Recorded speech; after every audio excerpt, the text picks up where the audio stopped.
जय जय रघुवीर समर्थ। समर्थ गुरु रामदास म्हणतात, जे दुसऱ्याच्या दुःखात दुखी होतो, जो दुसऱ्याच्या सुखात आनंदात आनंदी होतो, ते धन्य मानव, श्रेष्ठ मानव। पण जो दुसऱ्याच्या दुःखात हसतो आणि जे दुसऱ्याच्या सुखात आनंदात रडतो, ते निकृष्ट जीवन। म्हणून मी माझ्या भगवंतासी, जो असे दुसऱ्याच्या दुःखात हा हा करून हसते, जे दुसऱ्याच्या आनंदात रुष्ट होते, ते निरंतर दुखी अनुभव होते, दुखित होते। ते अखिलांड कोटी ब्रह्मांड नायक त्या भगवंताची सूक्ष्म दृष्टी निरंतर त्याच्यावर राहतेच राहते। म्हणून अशोकार्या त्या भगवंताच्या चरणी निरंतर एक विनम्र निवेदन करते, हे भगवंता, माझे मन सदा सर्वदा दुसऱ्याच्या दुःखामध्ये हृदय द्रवित होऊ दे, त्याची सहायता करू दे आणि दुसऱ्याच्या आनंदित याचं मन आत्मा आनंदित राहू दे। हेच एक नम्र विनंती। या आज आपण दासबोधा म्हणजे सरस्वती वंदना, जे सरस्वती का ज्ञान का याचं विवरण समजू। श्री शारदाला नमस्कार करतो। आता वंदिन वेदमाता श्री शारदा ब्रह्मसुता, शब्द मूढ वग्ध देवता महामाया, जे उठवी शब्दांकुर वेद वैखरी अपार, जे शब्दाचे अभ्यंतर उकलून दावी, जे योगियांची समाधी, जे धारिष्ठाची कृतबुद्धी, जे विद्या अविद्या उपाधी तोडून टाकी, जे महापुरुषाची भार्या अति संलग्न अवस्था तुर्या, जये करिता महात कार्या प्रवर्तले साधू, जे महंताची शांती, जे ईश्वराची निजशक्ती, जे ज्ञानियांची विरक्ती नैराश्य शोभा, जे अनंत ब्रह्मांडे घडी लीळा विनोदाची मोडी, आपण आदिपुरुषी दडी मारून राहे, जे प्रत्यक्ष पाहता आढळे, विचार घेता तरी नाढळे, जयच्या पारन कडे ब्रह्मांदिकासी, जे सर्वनाट अंतरकाडी जनीव स्फूर्ती निर्मळा। ब्रह्म यानी आपण पुरुष, हे सगळे मानव ब्रह्मस्वरूप। त्या मानवाच्या मस्तकातली जो ज्ञान, थे सरस्वती। जिना ब्रह्मा के बिना सरस्वती के ब्रह्म नहीं रह सकते। बिना ज्ञान के मानव नहीं आनंदी से जी सकता। ये है, लेकिन ब्रह्म कोई पुरुष नहीं है, कोई आकार नहीं है, आणि हे सरस्वती काही स्त्री नाहीये, तिला शरीर नाही। हे कधी समजणार?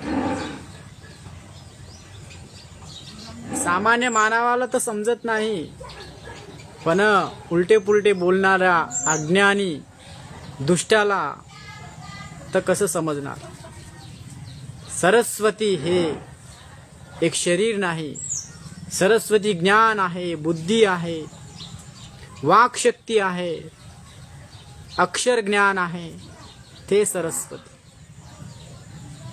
आता कोणी म्हणते, हा ब्रह्म देव होता, ब्रह्मातून जन्मलेली सरस्वती, आणि त्या सरस्वतीलाच लग्न करून घेतलं ब्रह्मा म्हणून। पण ह्या नालायक लोकाला कुठं समजणार? ब्रह्म एक शक्ती आहे भगवंताची, त्या शक्तीला काही आकार नाही, ते कोई पुरुष नाही, असं शरीर नाही त्या शक्तीला।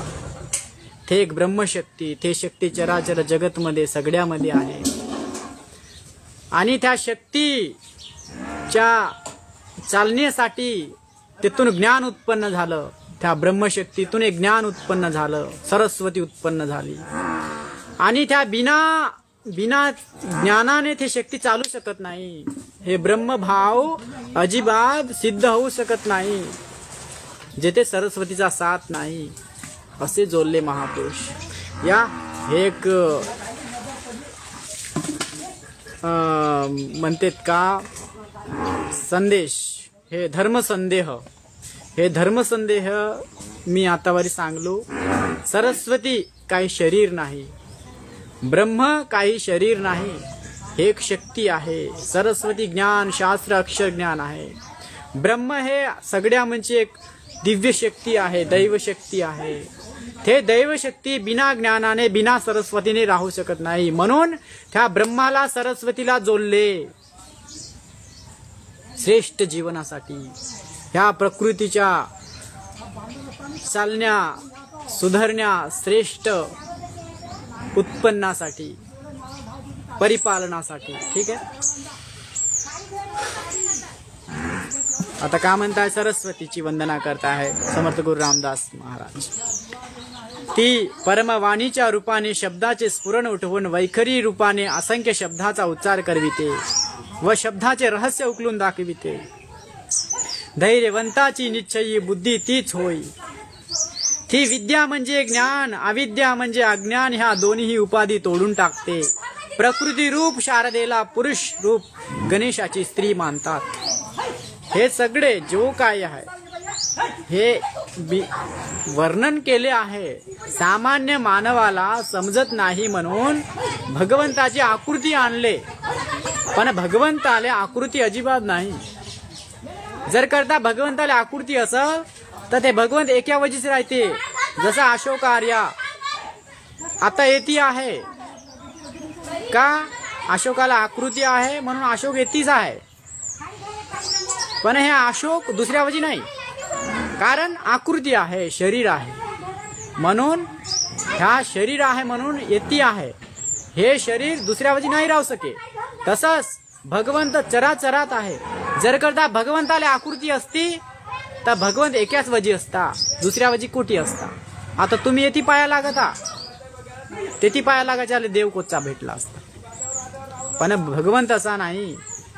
पुऱ्या ब्रह्मांडावर आपली शक्ती पसरवून आहे. भगवंत एका जाग्याला स्थित नाही. भगवंत चराचरामध्ये आहे, समस्त ब्रह्मांडामध्ये व्यापून आहे. हे समजलं पाहिजे. हेच चराचरामध्ये ब्रह्मांडात पाहू शकते ज्याला आकृती नाही. पण सामान्य मानवाला समजण्यासाठी एक आकृती, शारदाला आकृती, ह्या ब्रह्माला आकृती आणले, 4 डोसकी लावले. काऊन त्या ब्रह्माची दृष्टी 4ही दिशाने राहते म्हणून. हे समजलं पाहिजे. ती बीज शक्ती आहे. हे तिच्या सत्तेने साधू सत्पुरुष हे श्रेष्ठ कार्यास प्रवृत्त झाले आहे. बिना ज्ञानाने कोई श्रेष्ठ होऊ शकत नाही. बिना सरस्वती ने कोई होऊ शकत नाही. तिच्यामुळेच महंतांना शांती मिळते. आपणा सगळ्याला शांती कोणाकोण, ज्ञानाकोण, सरस्वतीकोण, शिक्षणाकोणच शांती मिळते. ती ईश्वरजी गणेश त्याची बीजशक्ती होय. ज्ञानी पुरुषाचे वैराग्य तिच्यामुळेच आहे. नैराश्याची शोभा तीच. असंख्य ब्रह्मांड येते ती लीलेने घडविते, उत्पन्न करते, ज्ञान उत्पन्न करते. वाणी ज्ञान, तोंडातून शक्ती वाणी उत्पन्न करते. जर करता दिमाकच नाही, दिमाकात ज्ञानच नाही तर तोंडातून गोष्टी कुठून निघते. ते सगळी कृपा त्या दिव्य शक्तीची. कोण दिव्य शक्ती? ते सरस्वती माताची. मूळ पुरुषाचे ठिकाणी लीन होते. पहावयास गेले तर तिचे कार्य जे सृष्टी ते दिसते, पण विचाराने तिचा शोध घेतल्यास ती सापडत नाही. तिच्या मागाहून उत्पन्न झालेले ब्रह्मादिक देवांनाही तिचा ठांग पता लागत नाही. प्राणी मात्राचे सर्व चेष्टानी ती अंतरकडा आहे. शुद्ध स्फूर्ती रूप जाणीव तीच. ती ज्ञानशक्ती असल्यामुळे तिच्याच योगाने सर्वांना ब्रह्मानंदाचा सोहळा भोगावयास मिळते. ती लावण्याचे लावण्य आहे. परब्रह्म ब्रह्मचर्याची प्रभा आहे. तत्वमस्यादी महावाक्याचे आधार घेऊन ती सरास संसाराचा हा म्हणता नाश करते. ती अत्यंत मंगल आहे अशी मोक्षरूपी लक्ष्मी आहे. ब्रह्मरंध्रातून अमृत रूपाने स्रवणारी 17वी जीवनकला तीच आहे. ती परमसत्ता स्वरूपी शांती लक्ष्मी आहे. शांतिरूप व लावण्याची खान अशी आहे. अव्यक्त पुरुष तिच्याद्वारे व्यक्तित्वाला येतो. रूप व लावण्याची खान अशी आहे.